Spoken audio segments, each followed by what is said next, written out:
Cynthia est ambassadrice de la SPL Énergie Réunion. Aujourd'hui, elle a donné rendez-vous à Madame Lanclume, une habitante de l'Étang Salé. Donc, je vous explique un petit peu notre procédé en fait. Donc là, je suis chez vous, je vais faire un petit diagnostic énergétique de la maison. Alors c'est-à-dire qu'on va un petit peu répertorier les différents équipements que vous avez dans votre maison. Sur sa tablette, Cynthia suit pas à pas le questionnaire qui va permettre d'établir les habitudes de consommation de la famille. Le diagnostic socio-énergétique est complété par une visite pièce par pièce de la maison.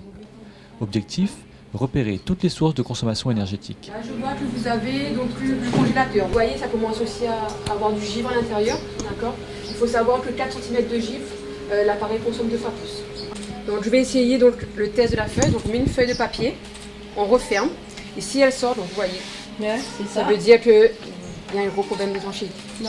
Les joints sont plus bons, donc ce qui fait c'est qu'il va entraîner une surconsommation de vos congélateurs.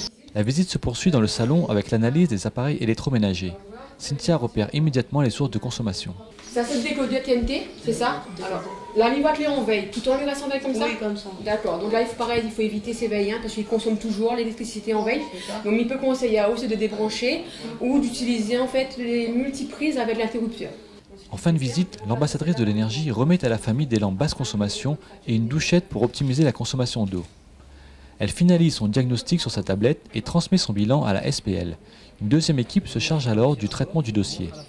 Alors ce qu'on décèle souvent, c'est des problématiques liées à l'eau chaude, puisque c'est vrai qu'une majorité de familles encore est équipée de chauffe-eau électriques qui sont trop petits par rapport au nombre de personnes au foyer. On relève aussi pas mal de, alors je dirais pas des mauvaises utilisations, mais des habitudes inadaptées, des gens qui laissent les marmites branchées toute la journée par exemple, en regardant le feuilleton avant de manger. Des lave-linges, c'est vrai qu'il y a souvent les familles font 3-4 machines par jour, alors qu'elles pourraient regrouper les machines ou laver à basse température. Sur la première opération, les index qui nous avaient été transmis par EDF, on avait 20% de réduction de la consommation électrique. 20%, ça représente à peu près 500 kWh. Sur la consommation d'une famille moyenne. Donc ça veut dire en moyenne à peu près 60-70 € sur la facture d'électricité. Aujourd'hui, plus de 100 000 foyers sont au tarif de première nécessité.